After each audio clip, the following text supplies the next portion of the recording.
ఇవి తింటే శరీరంలో చెడు కొలెస్ట్రాల్ శరీరంలో చెడు కొలెస్ట్రాల్ LDL ఎక్కువైతే ధమనుల్లో పేరుకుపోతుంది.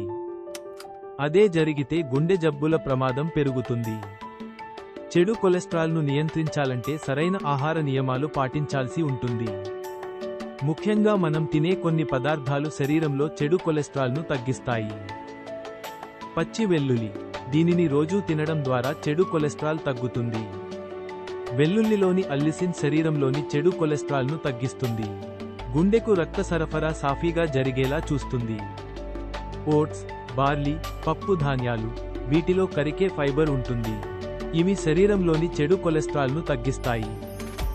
బాదం, వాల్నట్స్, శరీరంలోని చెడు కొలెస్ట్రాల్ను తగ్గించడంలో ఇవి ప్రభావవంతంగా పనిచేస్తాయి. అవిసె గింజలు, ఇందులో ఒమేగా-3 ఆమ్లాలు అధికంగా ఉంటాయి. చెడు కొలెస్ట్రాల్ను తగ్గిస్తాయి.